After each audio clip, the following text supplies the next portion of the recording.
right, guys, let's pivot to the Browns. We have a new name that has entered the discussion to be the next potential head coach of the Cleveland Browns. They have requested an interview with Jaguars offensive coordinator Grant Udinski for their head coaching job. He turned 30 years old yesterday, by the way. Yesterday was his 30th birthday. Grant Udinski, the latest request for the Cleveland Browns. Just a little background on Udinski. He was the offensive coordinator for the Jaguars this season, worked with the Vikings and Kevin O'Connell previously before he went to Jacksonville. He hasn't worked with McVay per se, but is in the McVay tree and way of thinking. Like I said, he turned 30 yesterday. He would be the youngest head coach. He wasn't calling plays, though. No, Liam Cohen was calling plays. I mean, was he working with McVay when he was 14? I mean, the dude just turned 30. McVay, where? McConnell. Well, I'm saying in the McVay realm, because McConnell and Cohen are both direct McVay disciples, and he worked. Right, but he didn't work for McVay. No, I just said in the McVay cycle. Listen, you never know, guys. So, but this. My question, though, real quick. Yeah. So I want to start with this. Go ahead. We can debate get him out of here. What and what. Knowing the Browns and the Browns organization, do you think a 30-year-old first-time head coach can step into that's the number one thing that comes out. This organization, there's no way that guy has enough experience in life to be able to turn this around. Facts. Are you effing serious Facts. with this I guy? mean, there's just no chance. Facts. Okay, first of all, put up his. And this guy might be a great coach. And by the way, might be a great coach. And by the way, remember, like young guys can sometimes relate to young players. The Browns are old now. Yeah. Okay, no. Put up the resume for a second. Guys, you both played in the NFL. Vikings assistant, that means basically a gopher, doesn't it? Yeah. When you're an assistant. None of those things up there other than the OC I was about to say the rest of it is irrelevant. What does Baylor 2019 mean? He was a graduate assistant on Baylor in 2019. No title, just 2019 Baylor. God, he's only been a real coach. Nah. 1 year? Well, hold on. 1 year. In 2024, I couldn't fit this all. He was the assistant offensive coordinator in Minnesota. Did he call plays? No, he did not. He wasn't even a position coach. He was the assistant quarterback coach. Oh, hell. What was Are you effing? The guy was in college 6 years ago. I mean, bull. The guy may one day become. Might be great. Might be McVay. Are you telling me the Browns have found the next great young coach who has essentially zero experience? I mean, come on. What was McVay's resume before he got the Rams? He was the OC, in for the Washington. Commanders, or the Redskins back in the day. But he had called plays, didn't he? Yeah, I believe so. And they, what's crazy, I saw that they like his last game or two, they lost their last two games and they didn't even score a touchdown in his last game, and they still hired him in LA. Yeah, 7 points in a must-win game. By the way, he was the OC in Washington for 3 years. He did the OC for 3 years in Washington. Yeah. And by the way, he was 30 when he was hired. He's the exception to the rule. He's the exception. And McVay's great, and I'm not saying anything bad about this guy. He might be brilliant, but this franchise has been a dumpster fire. You can't bring in a guy with essentially 1 year as a real coach who's younger than Myles Garrett to be. If you're Myles Garrett under no and they hire this guy, what are you thinking?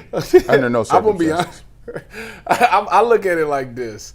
I look at it as Jason laid it out perfectly.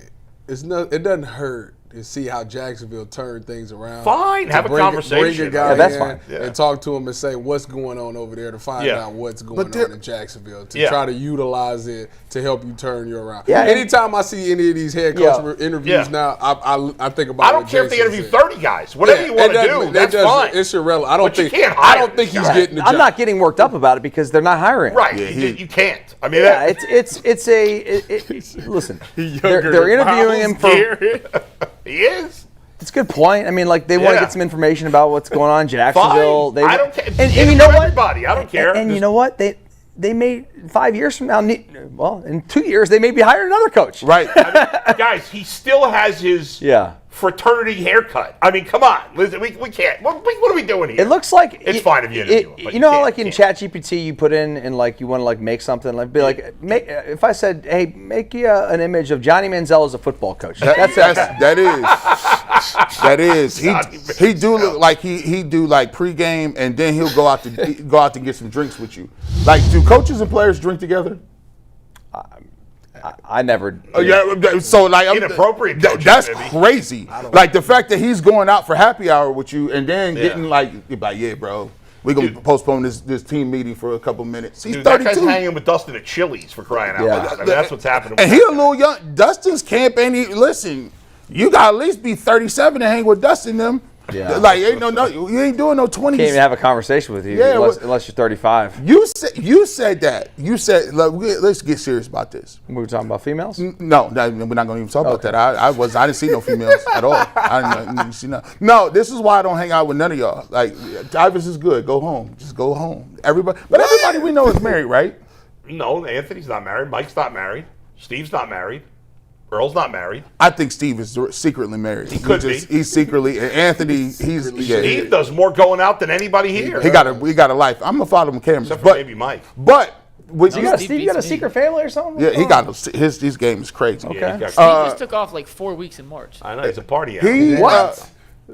He got crazy PTO. That's here's my rule. Spit it out, Garrett. No, wait. So they keep getting sidetracked. Yeah. But no, you said something about in terms of he ain't seen enough life. Yeah, that can be more. That's so factual because when you got guys, the Browns is in an area in a situation where they need not only they need like Jesus. They need somebody with accountability. They need somebody with communication skills. They need somebody that knows exactly who they are, exactly what they want to see, a track record that you can show to somebody.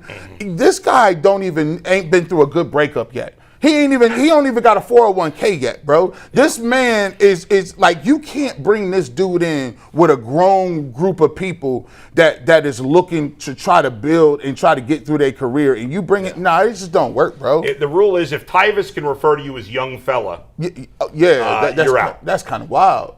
I am older than him. That's crazy. Yes. Like, no. And by the way, what do you mean? What do you mean? How they turned it around in Jacksonville? You know how they turned it around? Trevor Lawrence played good. That's what I'm saying. and credit the coaching staff, and you want to give him a share of the credit for that. Great. And you would admit that Jacksonville's offense looked good this year. It did. So you want to know, like, hey, what y'all doing over there in Jacksonville? Has he called the play? Did he call plays? He did not call the play. No. He don't get no credit for that. No. He's Alex Van Pelt. Can I ask you guys a question, though, just in Please. general? Go ahead. And Bull, you mentioned earlier AVP McVay's the Drake May exception look to the good. rule. I get that.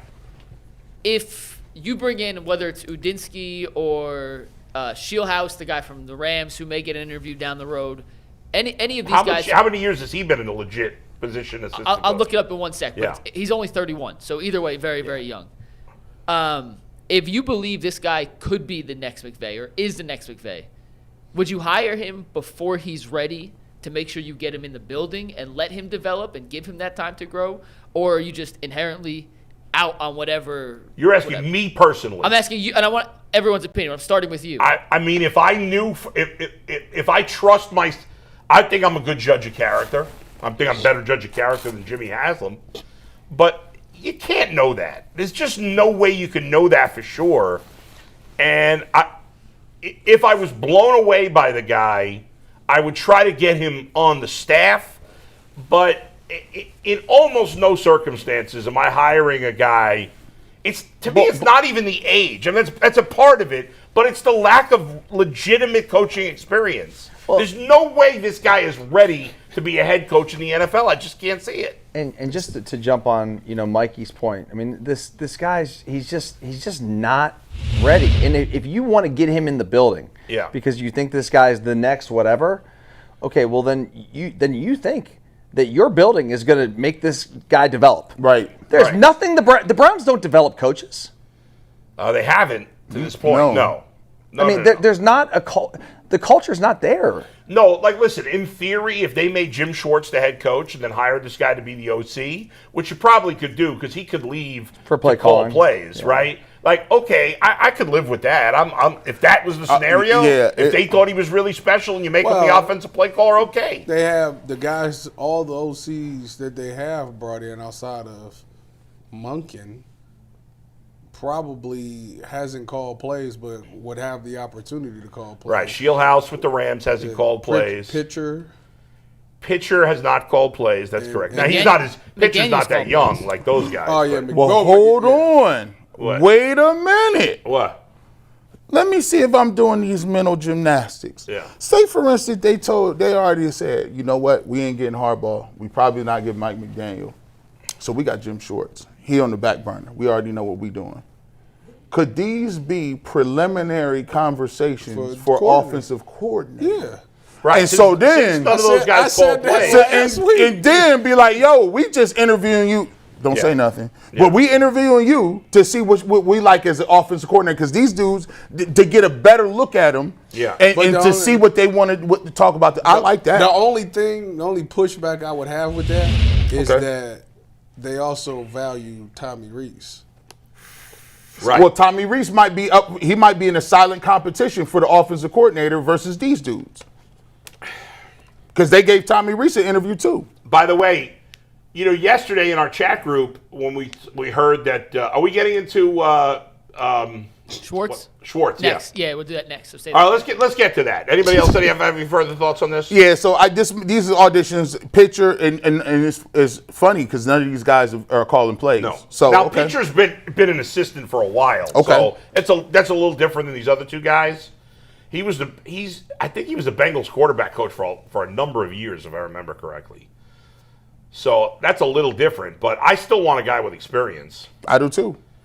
Yeah, he was their quarterback coach for 3 years before he became the OC. Yeah. Real quick, I mentioned Steelhouse was 31. I lied. He's 35. Okay. But he's been in the NFL for 2 years. He's been just in college. Yeah, for much longer time I can't hire a guy NFL who's been a legitimate coach just for 2 1 or years. 2 years.